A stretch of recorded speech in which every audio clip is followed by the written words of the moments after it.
parce qu'il y a plusieurs campagnes sur le 15 de l'heure, vous le savez.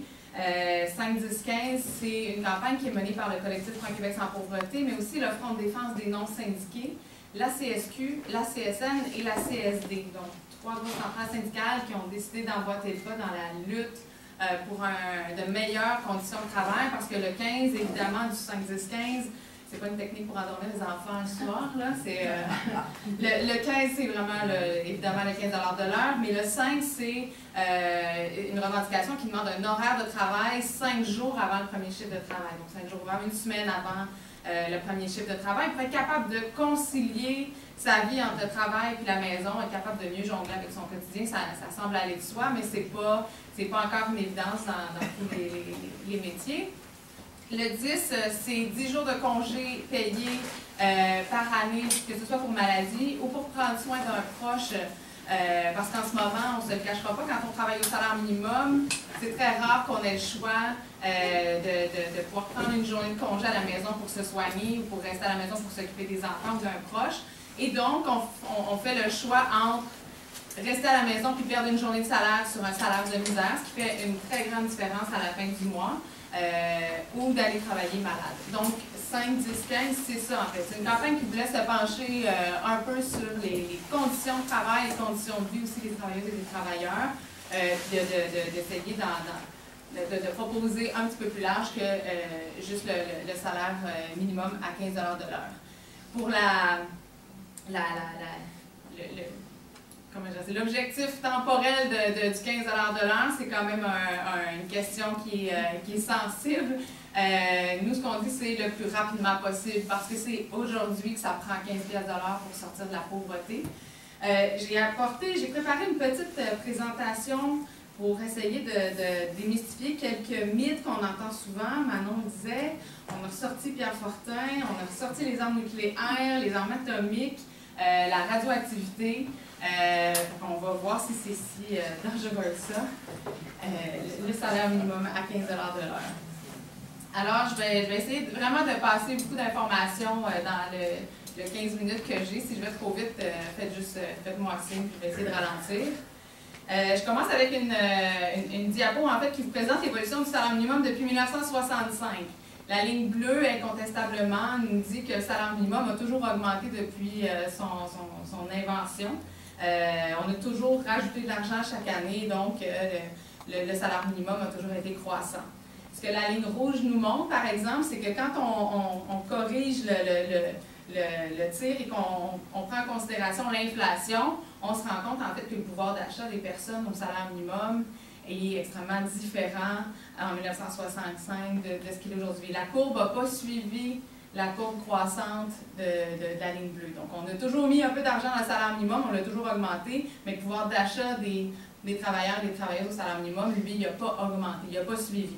Puis on voit, par exemple, au 1er novembre 1974, le salaire minimum de l'époque, si on le calcule en dollars d'aujourd'hui, il valait plus que ce que le salaire minimum d'aujourd'hui vaut. Aujourd'hui, le salaire minimum est à 10,75, je le rappelle, il est augmenté de 20 sous au 1er mai dernier. Et donc, on calcule qu'en 1974, le salaire minimum valait en dollars d'aujourd'hui 11,11. Ce qui est quand même pas banal. Ça, c'est une charte, en fait, qu'on utilise beaucoup au Collectif pour un Québec sans pauvreté. C'est d'une simplicité éclairante. Rouge, jaune, vert, c'est des couleurs que tout le monde connaît. Tout le monde connaît l'expression être dans le rouge. Et sur cette charte-là, on a essayé d'accoler les indicateurs de pauvreté. Il existe beaucoup d'indicateurs de pauvreté et il y a très peu de consensus pour déterminer quel est l'indicateur qui nous dirait, là, sans l'ombre d'un doute, que là, on est sorti de la pauvreté. À partir de ce dollar-là, on n'est plus pauvre, on est passé à d'autres choses.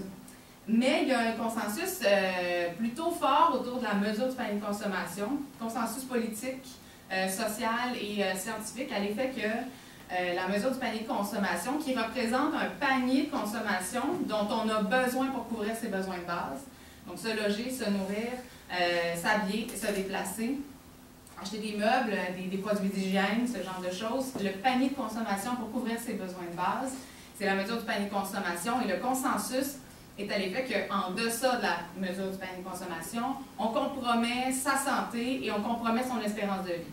Et si on peut s'imaginer vivre une année avec la MPC ou un peu moins que la MPC, sans problème, c'est tout à fait possible, effectivement. Mais si on reste à très long terme en bas de la MPC, c'est sûr et certain qu'on finit par compromettre sa santé et son espérance de vie. Les statistiques sont très, très claires. La différence entre les quartiers les plus pauvres et les plus riches de Montréal sont très claires à l'effet qu'il y a une très grande différence, d'une part dans les revenus, mais aussi sur l'espérance de vie. Donc voilà, et il y a la MPC qui est pour une personne seule à Montréal de 17 763 $ en 2016. Donc en bas de 17 000 $, on compromet sa santé, son espérance de vie. Ensuite de ça, il y a la mesure de faible revenu, la MFR, qui est en fait le revenu médian. Vous savez, quand on prend tous les revenus d'une société, du plus pauvre au plus riche, on va prendre celui qui est au milieu et on va déterminer que ça, c'est la médiane. Et donc, il y a la MFR 50. Et on calcule que si on fait 50 % de la MFR, on est en situation de faible revenu.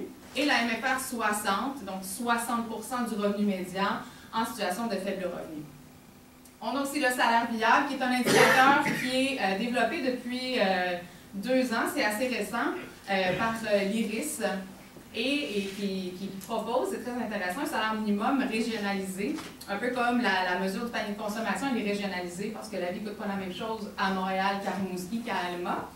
Et le salaire viable, en fait, une des propositions et des originalités de l'IRIS, en fait, c'est de faire un salaire minimum qui est basé sur ce que ça coûte dans tel coin du Québec. De l'autre côté de la charte, vous pouvez voir que le salaire moyen au Québec est à 23,56 $ et que le salaire minimum est à 10,75 $. Et vous pouvez voir donc une personne qui travaille à temps plein en ce moment au Québec à 10,75 $, 52 semaines par année, pas une semaine de vacances, se sort du rouge. Elle couvre ses besoins de base. Donc, il y a encore tout il y a un 4 400 $ à aller chercher pour être capable de sortir du jaune, pour véritablement sortir de la pauvreté, parce que quand on sort du rouge, on est encore en situation de pauvreté. Et ça, c'est important de le démêler parce qu'on utilise toutes sortes d'indicateurs dans les médias. Et M. Fortin va utiliser, par exemple, la MPC pour dire qu'on sort de la pauvreté, alors que dans les faits, on vient de couvrir ses besoins de base, mais on n'est pas encore sorti de la pauvreté. Un imprévu nous ramène dans le rouge. Il suffit qu'on soit malade 2 jours en ligne, puis qu'on ne puisse pas rentrer travailler, que le frigo nous lâche, que la vie est assez inventive pour nous en donner des imprévus. Donc, je ne vous explique pas ça, mais donc voilà, ça c'est le continuum en fait qui nous indique si on est en situation de pauvreté, si on couvre ses besoins, et voilà. Le petit nuage, c'est notre façon à nous de mettre le 1 % le plus riche au Québec, parce qu'on se dit qu'il est tellement loin du plancher des vaches qu'on le met dans un petit nuage. Voilà. Sur la campagne, sur toutes les campagnes, on salaire minimum à 15 $ de l'heure. Souvent, ce qu'on va entendre, ce qu'on va nous dire, c'est oui, mais le salaire minimum, ça ne concerne pas tant de monde que ça, en fait. C'est souvent des adolescents. Puis c'est pas beaucoup de monde, hein. C'est 200 000 personnes, c'est à peu près 6 % de personnes. Et c'est vrai.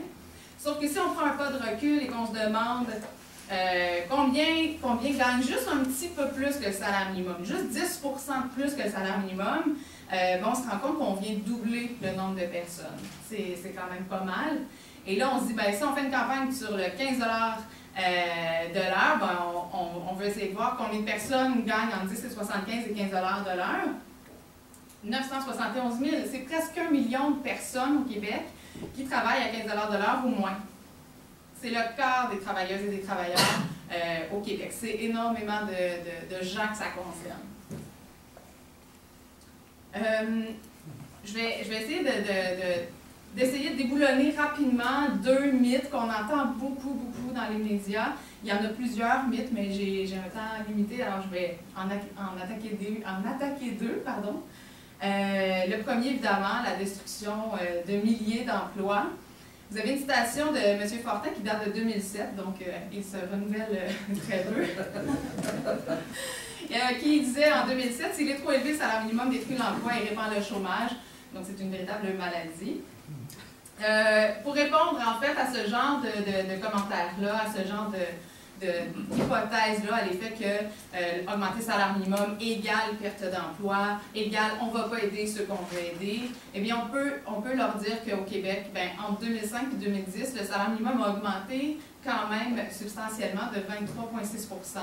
Il y a eu 3 années consécutives où le gouvernement a décidé d'augmenter de 50 sous par année pendant 3 années. Ça avait été, c'est du jamais vu en fait dans l'histoire du salaire minimum. Et ce qu'on constate, en fait, c'est que l'emploi au salaire minimum il a aussi augmenté de 56,6 % dans cette même période-là. Donc, ces augmentations-là ont été particulièrement importantes dans les secteurs où les personnes gagnant le salaire minimum sont les plus présents, comme le commerce de détail. On peut aussi dire aux opposants de la hausse du salaire minimum qu'en 2012, donc assez récemment quand même, en Colombie-Britannique, ils ont augmenté le salaire minimum de 28 % d'un coup d'une année parce que ça faisait à peu près 10 ans que le salaire minimum était fixé. Et l'Institut Fraser disait que ça n'avait pas de bon sens que particulièrement les jeunes de 15 à 24 ans allaient perdre dans la foulée au moins 50 000 emplois, que c'est une hérésie d'augmenter le salaire minimum. Le gouvernement est quand même allé de l'avant, a augmenté le salaire minimum de 28 % et dans la première année, ce qu'on a constaté, c'est que les jeunes de 15 à 24 ans avaient subi des pertes d'à peu près 3 800 emplois. Donc 1,6 % plutôt que 16 % annoncé par l'Institut Fraser. Et le niveau du taux d'emploi s'est rétabli en quelques années. Donc rien d'alarmant finalement. Le réel n'a pas confirmé les hypothèses alarmistes de l'Institut Fraser. Donc voilà. Il y a d'autres données aussi qu'on peut donner contre les opposants à la hausse du salaire minimum. Entre autres, le blogueur J'en ai marre, je ne sais pas s'il y en a qui le connaissent, qui a fait une étude qui a comparé, qui s'est amusé à comparer le taux de chômage, le taux d'emploi et le taux du salaire minimum dans les 10 provinces canadiennes, pour découvrir en fait que la seule province où le taux d'emploi des jeunes a augmenté entre 2007 et 2010, c'est aussi celle qui a connu sa plus forte augmentation de son salaire minimum. Puis inversement, la province où ce taux a le plus diminué, c'est la seule qui n'a pas augmenté son salaire minimum. Donc il y a là des données intéressantes qui viennent nous dire que c'est pas vrai en fait qu'augmenter le salaire minimum va nécessairement entraîner des pertes d'emploi. Je termine sur ce mythe-là en vous disant qu'aux États-Unis, il y a des chercheurs qui ont étudié l'évolution du salaire minimum sur 70 ans. Et ils n'ont trouvé aucune corrélation entre les deux, même dans les industries les plus touchées par la hausse du salaire minimum. Donc, il y a un lien qui est fallacieux quand on nous dit augmenter le salaire minimum, ça va entraîner 100 000 pertes d'emploi. C'est un lien qui n'est pas démontré par les scientifiques. Deuxième mythe, la hausse des prix. On l'entend beaucoup. En tout cas, moi, je l'entends beaucoup. Je suis allée en Beauce hier rencontrer des gens pour leur parler du salaire minimum. Puis il y avait des experts dans la salle qui disaient que tout allait monter à l'épicerie, puis que ça allait être terrible, puis que la vie allait coûter plus cher. Qu'en est-il dans les faits? Dans les faits, en fait, il faut calculer plusieurs données sur la hausse des prix. Un employeur, puis je dis d'emblée, les réalités des employeurs sont très différentes, qu'on parle de groupes communautaires ou de couche-tard. On s'entend que la masse salariale n'est pas du tout la même qu'on soit un groupe communautaire ou une entreprise, par exemple. Sauf que dans la hausse du salaire minimum pour le prix à la consommation qui va être à débourser pour le consommateur, il faut prendre en considération 4 trucs. La première, c'est la part des coûts de main-d'œuvre dans le prix. Les coûts de main-d'œuvre, c'est les assurances, le loyer, la bouffe qu'il faut mettre sur les tablettes qu'on vend. C'est tout ce qui fait rouler l'entreprise. Il y a aussi la part des salariés. La dépense masse salariale. Et il y a Yannick Marcel qui disait dans une chronique à CIBL récemment que, par exemple, Couche-Tard, sa dépense en masse salariale était de 2 sur toutes ses dépenses. 2 pensez-y. Et M. Bouchard va à RDI pour dire si on augmente le salaire minimum, c'est sûr que c'est le client qui va avoir à payer au bout de la ligne. Mais la campagne sur le salaire minimum à 15 $, que ce soit 5, 10, 15 ou d'autres, qu'elle ramène au cœur du débat, c'est la responsabilité sociale des entreprises. Il ne faut pas l'oublier, ça. Quand on sait qu'une entreprise comme Couche-Tard a une dépense en masse salariale de 2 on se dit qu'ils ont de la marge de manœuvre, ils sont capables d'en donner un peu plus que ça. Ensuite de ça, il y a des avantages aussi à augmenter le salaire minimum pour les employeurs sur le taux de roulement, entre autres. employés, ça coûte cher, passer des annonces, passer des entrevues, former des gens qui ne resteront pas à terme, ça coûte cher. Et on fait pari que de payer des gens convenablement pour leur permettre de boucler leur fin de mois, puis leur donner des conditions de travail décentes, ça risque de fidéliser les employés dans leur poste et donc de coûter beaucoup moins cher à terme aux employeurs. Et il y a plein, là j'ai des données là-dessus, mais c'est bon, le ministère du Travail, de l'Emploi et de la Solidarité sociale qui dit comme moi, c'est très rare. Mais ils ont fait des études à l'effet qu'effectivement, il y a des économies à faire sur le taux de roulement des emplois. Ensuite de ça, deuxième avantage d'augmenter le salaire minimum, ça fait rouler l'économie. Hein? Les gens qui sont dans le rouge après avoir travaillé ou qui sortent à peine du rouge après avoir travaillé toute l'année à temps plein, si on leur donne un petit peu plus d'argent à la fin du mois, ils ne vont pas mettre ça dans un CELI. Ils vont probablement s'acheter de la meilleure nourriture, ils vont dépenser dans les commerces de proximité, ils vont s'offrir un cinéma une fois de temps en temps. Mais au collectif, on a fait un sondage, on a essayé de savoir les employés entre 10 et 75 et 15 $ de l'heure, qu'est-ce que vous pensez de ces campagnes-là? Qu'est-ce que vous feriez si vous aviez un meilleur salaire? La première réponse en très grande majorité, c'est « je m'achèterais de meilleurs produits alimentaires, je mangerais mieux ». Puis c'est pas surprenant quand on sait que le bilan fin est sorti la semaine dernière, puis on nous apprend que la tendance ne dément pas.